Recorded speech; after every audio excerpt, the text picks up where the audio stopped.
नमस्कार।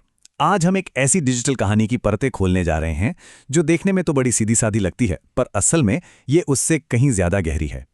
ये कहानी है आज़ादी की, दोस्ती की और इंटरनेट की दुनिया में वैलिडेशन पाने की उस अजीब सी तलाश की।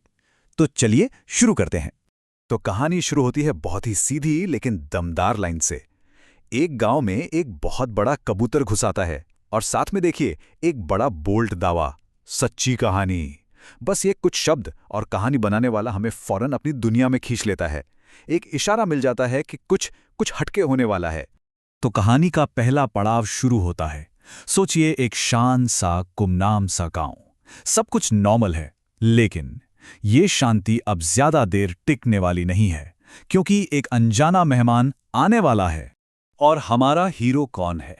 कोई मामूली पक्षी नहीं, बल्कि जैसा कि कहानी खुद कहती है, एक बहुत बड़ा कबूतर।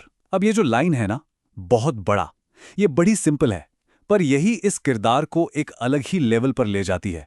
वो बस एक कबूतर नहीं रह जाता, वो कहानी का मतलब सेंटर पॉइंट बन जाता है। लेकिन जैसे ही हम अपने इस हीरो से मिलते हैं, कहानी एक डार्क टर्न ले लेती है। वो जो शांति थी ना, वो बिखर जाती है और स्ट्रगल शुरू हो जाता है। बस यही वो पल है जब हमारे हीरो की किस्मत हमेशा के लिए बदल जाती है। तो देखिए होता क्या है, आजादी का अचानक और बहुत बेरहमी से अंत हो जाता है। बस एक मामूली सी रस्सी और एक पिंजरा और हमारे हीरो की किस्मत वहीं पर सील हो जाती है। ये कहानी का पहला बड़ा ट्विस्ट है, पहला संकट जिसे बहुत ही सीधे और असरदार तरीके से दिखाया गया है। अब इस कहानी में जो बात वाकई में ध्यान खींचती है, वो है कबूतर की तकलीफ का स्टेप बाय स्टेप जिक्र। ये सिर्फ पकड़े जाने की बात नहीं है, ये एक के बाद एक आने वाली मुसीबतों की पूरी चेन है। पहले तो पकड़े जाने का शौक, फिर पिंजरे में बंद होने की बेबसी, फिर भूख की तकलीफ और आखिर में आंसू, जो दिखाता है कि अब सारी उम्मीदें टूट चुकी हैं। और ऐसे में जब लगता है कि सब कुछ खत्म हो गया है, कहानी हमें एक बड़े सवाल के साथ छोड़ देती है। क्या ये हमारे हीरो का अंत था? क्या सारी उम्मीदें खत्म हो गईं? क्या हमारे इस बड़े से कबूतर की किस्मत बस इसी पिंजरे में कैद होकर रह जाएगी? लेकिन तभी, ठीक उसी पल जब लगता है कि भाई अब तो सब खत्म, कहानी का तीसरा एक्ट शुरू होता है। और इसके साथ ही सीन में एंट्री होती है एक नए, बिल्कुल अनएक्सपेक्टेड कैरेक्टर की, जो पूरी कहानी का रुख बदलने वाला है।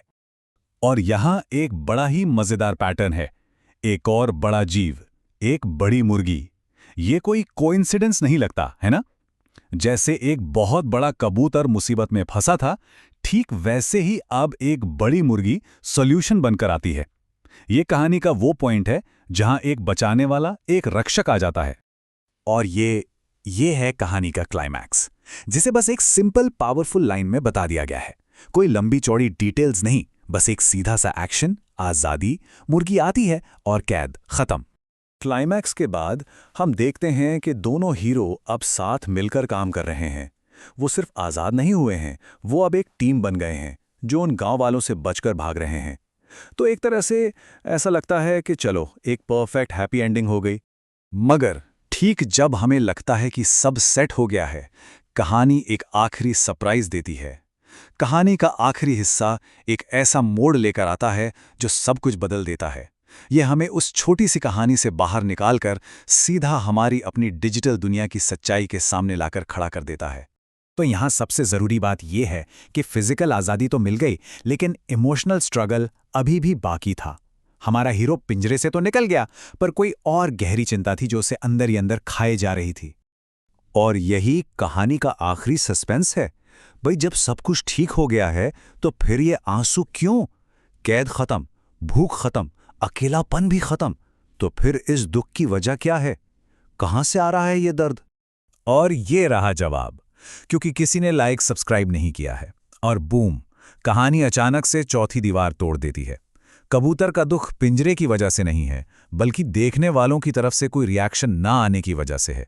ये एक जबरदस्त ट्विस्ट है जो इस सिंपल सी कहानी को एक मेटा कमेंट्री बना देता है। और यहीं आकर इस कहानी की असली जीनियस सच्चाई सामने आती है।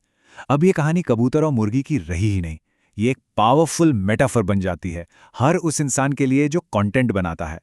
यहाँ असली तड़प पिंजरे से निकलने की नहीं, बल्कि पहचान मिलने की है, लाइक्स और सब्सक्राइब्स के रूप में। कहानी और असल जिंदगी के बीच की दीवार एकदम से गिर जाती है और ये सच है, आज इंटरनेट के ज़माने में किसी कहानी की कीमत उसके कंटेंट से ज़्यादा उस पर आने वाले एंगेजमेंट से तय होती है। तो ये छोटी सी कहानी आखिर में हमें एक बहुत बड़े सवाल के साथ छोड़ जाती है। आज के कंटेंट वाले युग में किसी कहानी की सच्ची हैप्पी एंडिंग आखिर है क्या? क्या वो किरदारों की आज़ादी है या फिर वो अनजाने लोगों की मंजूरी है जो एक लाइक या सब्सक्राइब के बटन से मिलती है? ये हमारे आज के दौर में आर्ट की वैल्यू पर एक बहुत ज़रूरी सवाल है।